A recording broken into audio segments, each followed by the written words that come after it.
This is the Grasshopper tutorial. So I'll just quickly explain the interface. You just open up Rhino and you type in Grasshopper, like a command. And then it should come up.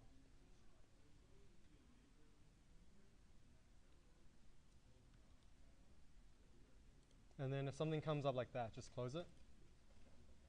And so this is Grasshopper, basically. This is all the components, and these are the tabs for the components.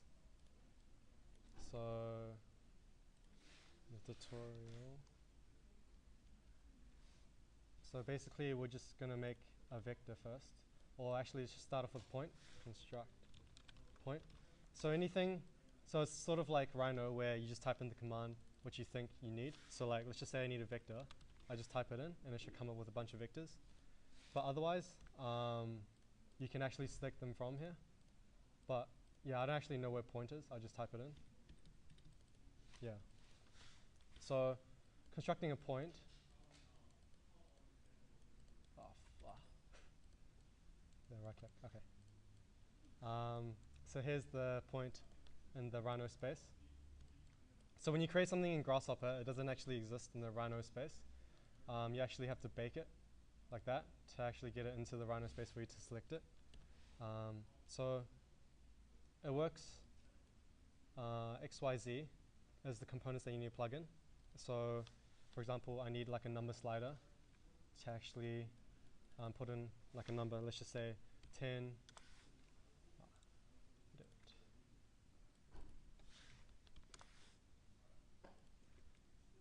Right. So basically, I just edit it so that I could change the values of the range. So this is floating point number, integer number, even numbers, and odd numbers. So I'll just start off with integer numbers. So you basically chuck it in there, and there. And so then that'll exist in the Rhino, or it'll show a representation of what is supposed to be in the Rhino space of 1 by 1 of a point. Does that sort of make sense to everyone? Like in terms of XYZ and a coordinate, like if you guys remember from maths, if you plot something like 1 by 1, it'll go into 1 by 1, right? So it's sort of like that. So I said that it's going to exist x1 at x1 and then y1. And you can slide it. Yeah. And then you can also put in another value of z. So if I put in 2 values, it should give me 2 points. Like that.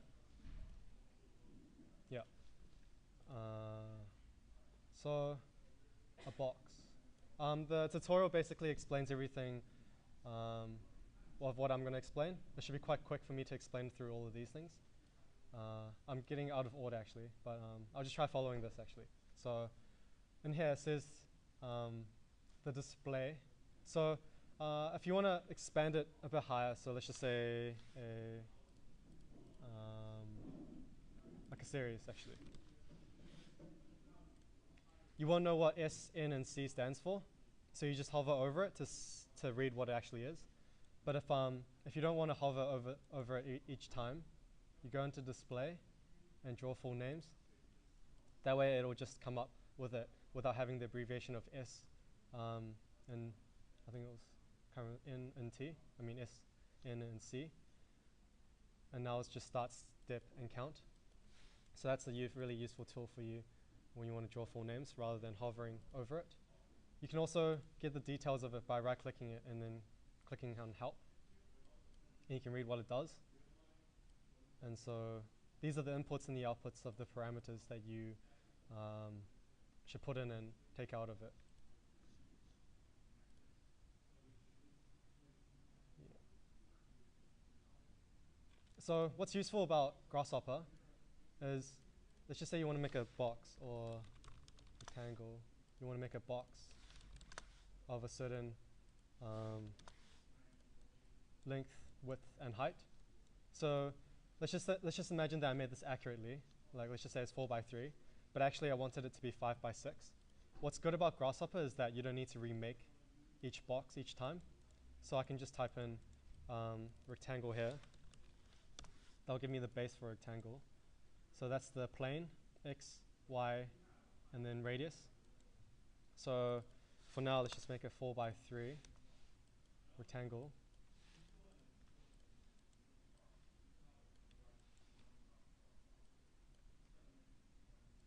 And then extrude it. And then cap.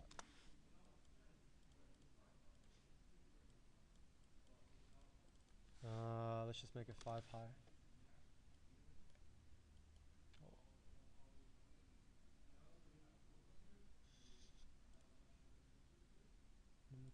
All right.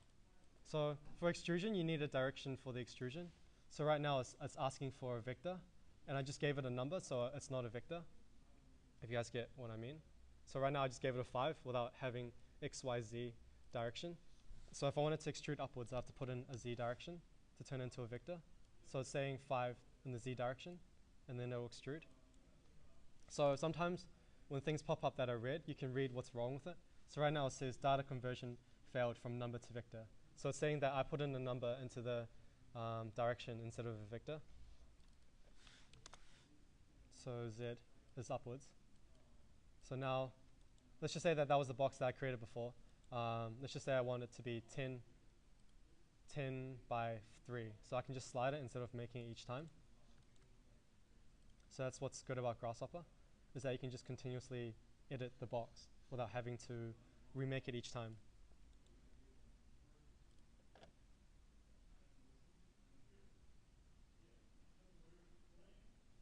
And you can also, so as I said before, this only exists as a representation. It doesn't actually exist in the Rhino space. So I can't actually select it right now.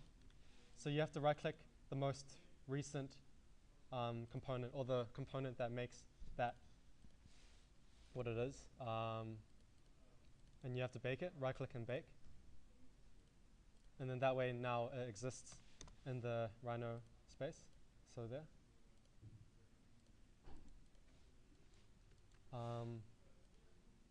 And you can also preview on and off. So let's just say I want to bake this. You can preview it off. So so now that you can just preview things on and off. So for example, I just want to preview the rectangle. You can just preview it on, or you can just turn it off. So normally you should only have the last or most recent component previewed, otherwise you get quite confused as to what you're looking at. Like you're not sure what that is and what the base is. You can also move objects as well. So intuitively, if you want to say you want to move an object, you just type in move. And so you read the components of what it needs. So it says base geometry, so that'll be the box that I just made. And then it'll say the vector. So right now, if I just put in a number, as I said before, it won't work because I'm converting a number. I have failed to convert a number to vector. So intuitively, you can also type in the vector command, and it'll give you this vector xyz command. So I can say I want to slide it like 10 across one way and 10 across the other way. So I'll move diagonally. So that is now the most recent thing I want. So you have to preview everything else off in case you do get confused as to which one you need. So if you didn't go to the Rhino tutorial, a NURBS and a mesh are really different. So a NURB is something that will create a perfect sphere by curves. So it's mathematically calculated, whereas a mesh is calculated by planar surfaces. So right now this is a really jagged circle or sphere, but if you make it enough, if you have enough faces, then it will become a seemingly like spherical sphere, like a round sphere. And also you can access the surfaces and the meshes inside Grasshopper as well from up here, surfaces and meshes. So you can also make a box mesh, I'm pretty sure. Mesh box. Yeah. And then a normal box. No, not that one.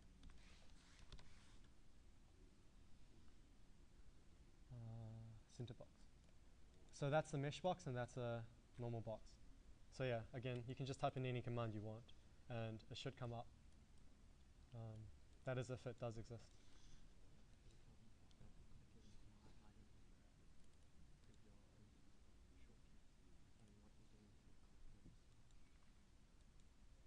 Preview on the shortcut. Okay. So copy and pasting it gives you a double, just like that. And then to preview on and off, it was space. To lock it, unlock it, bake it, unpreview. Yeah. And yeah, double clicking to search for the component. And so these are all the preview commands as well, which I didn't say before. So yeah, usually you work on this one, the draw shaded preview geometry.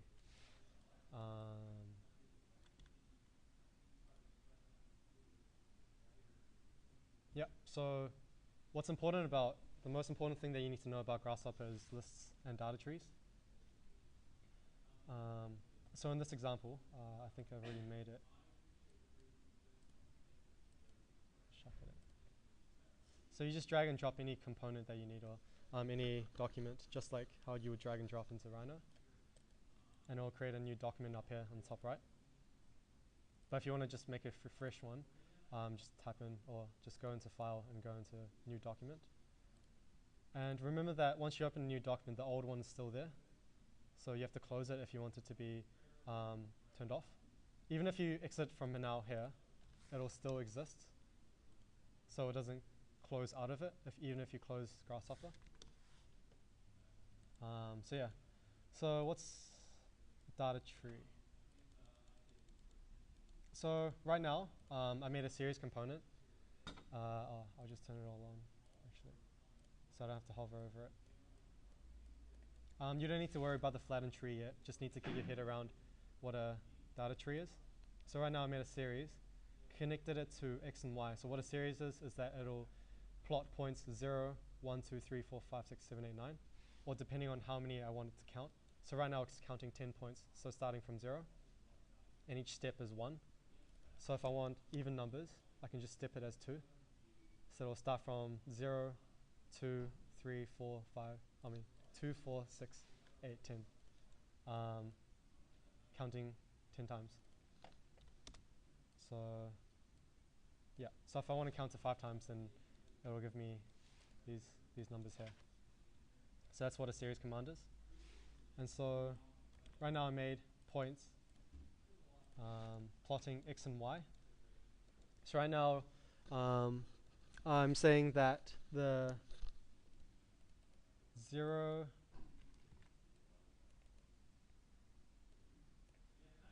1, 2, 3, 4, 5, 6, etc. Is going to X and Y. So then they're aligned because of the family tree. So basically they're the same hierarchy. That's why they're aligned. Whereas if I change the hierarchy of one of them, so if I graph this one, that's giving it, I'll explain it later in the PDF, but then it will give me 100 points, because then it is saying now that 1 point, it'll go 0. So I'll just try to explain. It's really hard to explain, but to simplify things, data trees are hierarchical structure for storing data. So from example here, I grafted the x coordinates as before to turn the trunk into a branch in simple terms. Originally, the trunk was comprised of 0, 1, 2, 3, etc. When I grafted the trunk, I turned it into a branch. And so now, instead of 10 trunks, there are now 10 branches in one trunk. When I plugged it in, it plots the points in the coordinates, where the 10 trunks, y coordinates, has now got 10 branches within the 10 trunks. So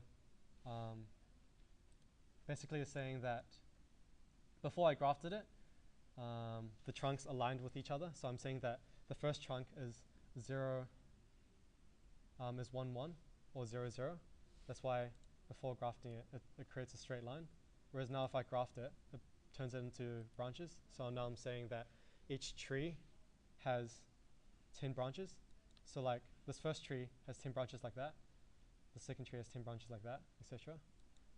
It does take quite a while for you to understand what a data tree is, but this is the most simplified I can think of to explain it to you guys. It took me about like quite a while, like maybe a couple of months to understand fully, playing with it fully, what a data tree is. So yeah, here are some example works of what's useful or what's good, or parametric modeling. So if I had the one before where I made a box. Yeah. So I can just put in a series component to plot boxes for me.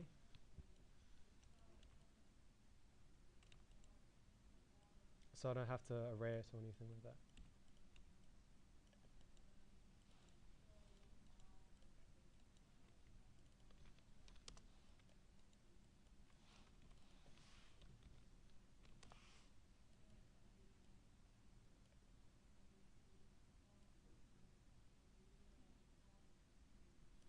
Oh wait, move, no, sorry.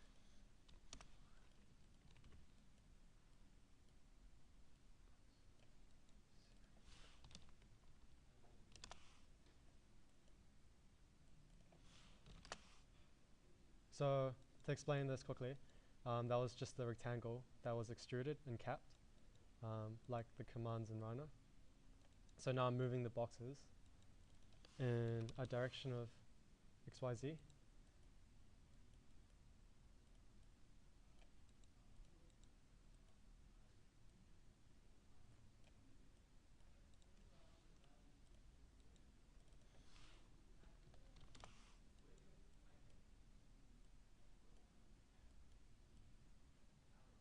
So yeah, so instead of creating it one by one, you can actually create it like all at once in Grasshopper.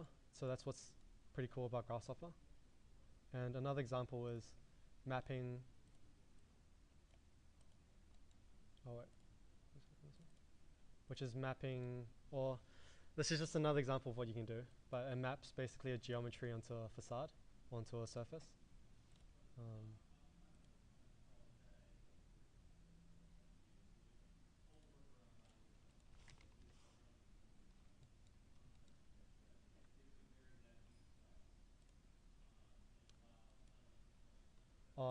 Yeah, I forgot to explain this, but you can actually link physical models within Rhino into Grasshopper without having to make the actual model from Grasshopper from scratch.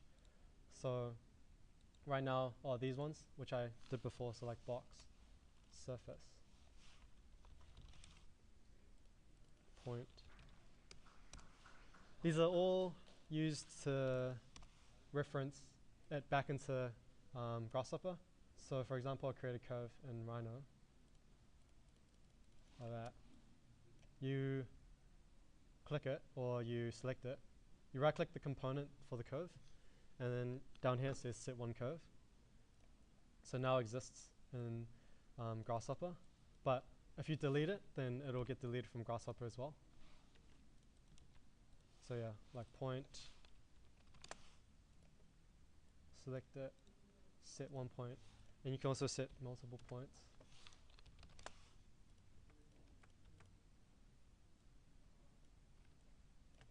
By doing set multiple points.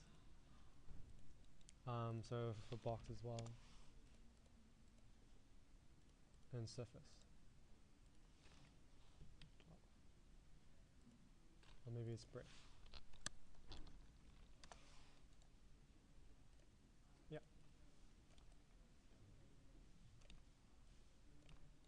So right now I set the surface that exists here. Let's just turn everything else off. So I made a surface in Rhino by just creating a curve. I'll just show you guys anyways.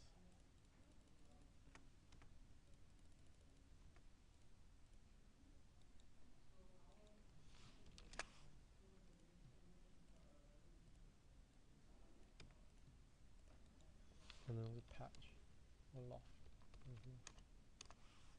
So yeah, that's the curve. So you set one you select it, the curve, the surface, and then you set one surface. So basically I'm subdividing the surface using this component, and this is dividing it by u and v. It's sort of like x and y, but you'll have to look into it or like read the manual on what the difference is. Yeah. Surface box and morphing it. So I created a geometry here, and I turned it into a brep, which is here, C1 brep. And then I created a bounding box around it because the morph needs the reference box. And then I set the geometry of the brep into the geometry here, and it says the reference, which is the bounding box. And then now it says target boxes. So I made a series of boxes from the surface, because yeah, this is surface box, created by surface, domain, and height. And then you can create a pretty cool facade.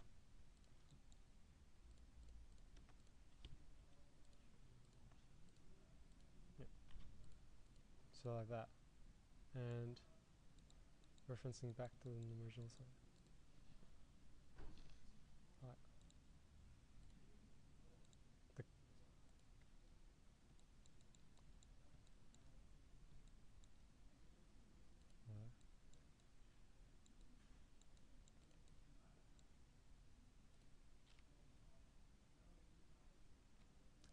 So there's some work that I've made as well that I can show you guys.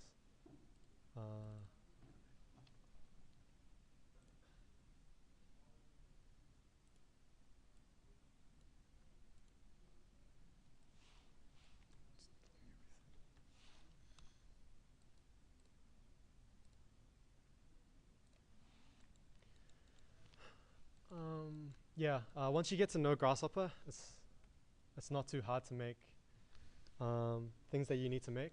So like this might look intimidating because it did look intimidating to me in the beginning, but like once you learn it, you actually understand it, and like everything will be more easier to, you'll get it more better.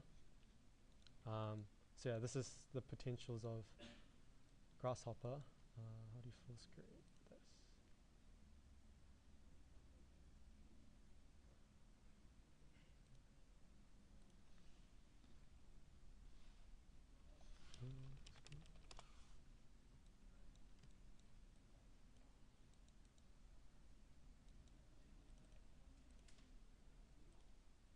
So basically this is a plugin called the Swarm, and that's the swarm there, or the locust, and it's getting attracted to a point, and then these boxes are being referenced to that point to create their height. So depending on how far the point is from the box, it differentiates it from the height. Yeah.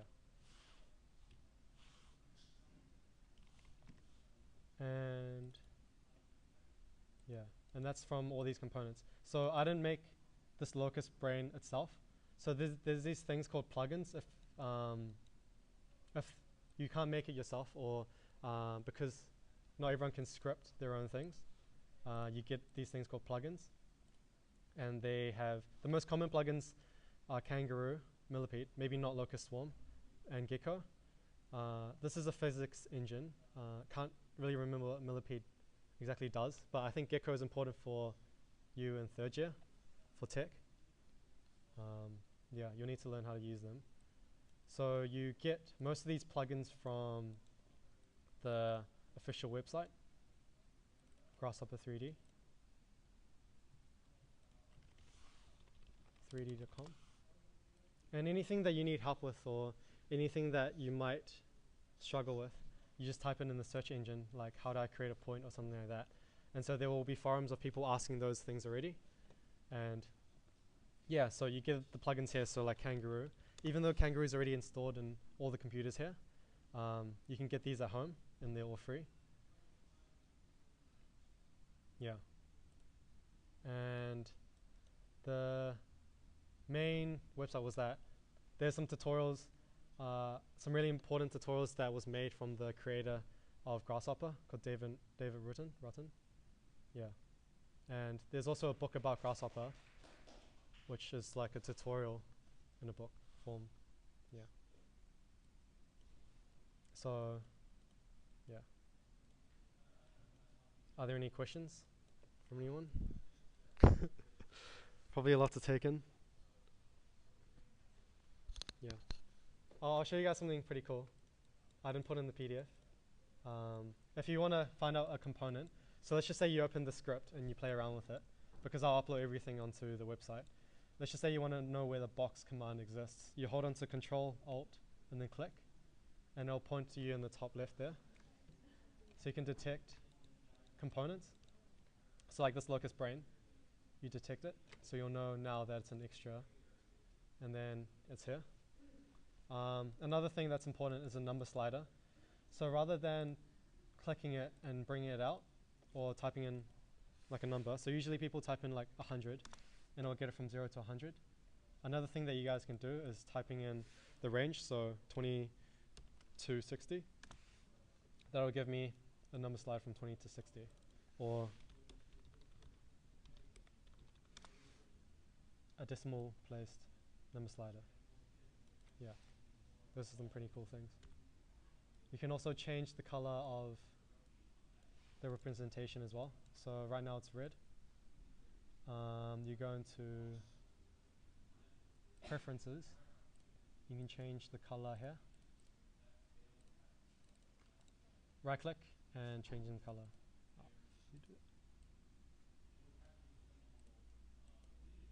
Pretty sure what.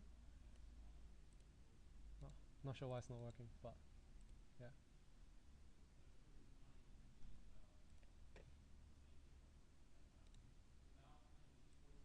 Oh, yeah, yeah. So if you want a screenshot or anything like that, you can change the color of it. So like to black or something. Yeah. Like that's most things that I can briefly show you guys. A demo of Grasshopper. Yeah. Any questions? Do you guys want to know how to use Grasshopper to make a terrain as well? So from GIS or something like that? Do you guys know how to get the things from GIS or the contours from GIS? No? Okay, I'll show you guys then. So type in GIS, map viewer. Oh yeah, so just Google, I think Auckland GIS. And it should be the first link. You find a space that you want to have contours of. Like for example here. You go to this tools bar in the top left.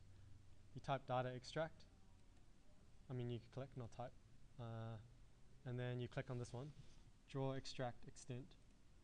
And you select the area that you want. And so then that will extract everything that you selected here. So if you want stormwater, water, curb, building footprint, and contours, you select it. And then you extract the data using this one. Export selected layers.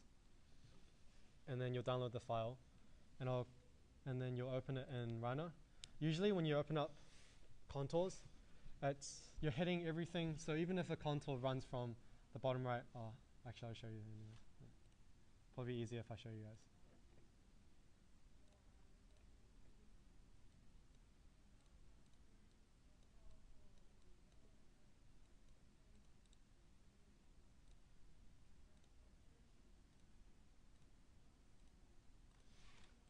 So you don't need those things. You just need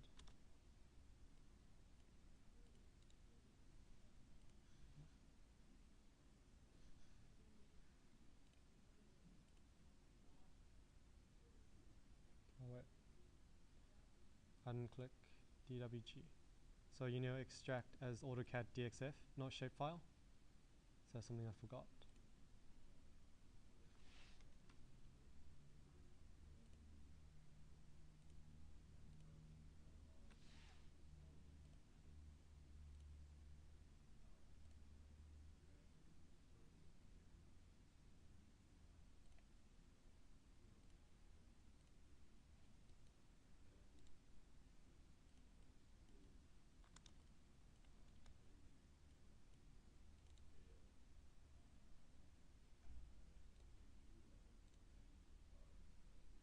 So you mainly need this DXF file. You're gonna need this file and the license file, and you import it into Rhino.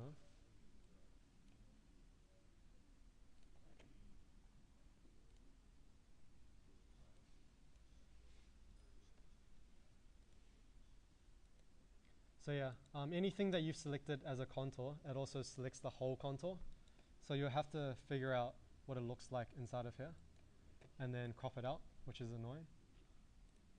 So yeah, you need this area.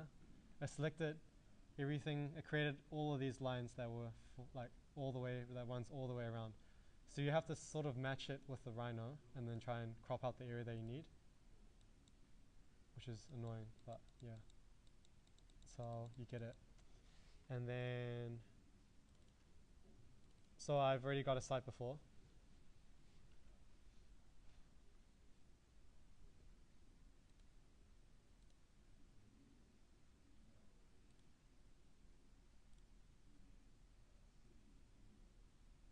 So this one.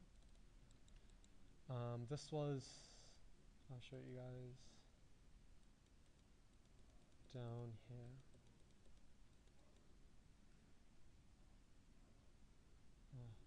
Somewhere around here. Yeah. And so then I extracted this that I needed for my last semester's project. And so once you get the contours and you crop the area that you want, you'll have to trace the boundary for the contours. So you turn on OSnap here if you guys didn't know about it.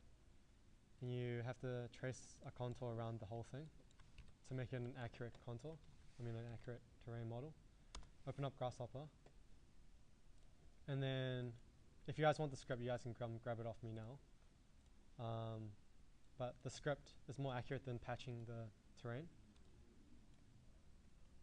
So how to use this script is you import the contours. So everything that's excluding the boundary. Unselect the boundary. Set multiple curves. And then you select the boundary. And you set it down here. Maybe I'll change the name to boundary. Yeah, so boundary here. Set one curve. So these ones here determine how accurate it is. So it's breaking it up into segments. So right now it's saying that I'm breaking it up in segments of 10 millimeters, or I think, no, it's higher than that. But anyways, 100 I think. So if you dial this down, it'll make that model even more accurate. So yeah, as you can see, the change in accuracy. So yeah, that'll create a mesh, which you bake, like I said before, to turn into an existing model inside of Rhino. And then that's your terrain.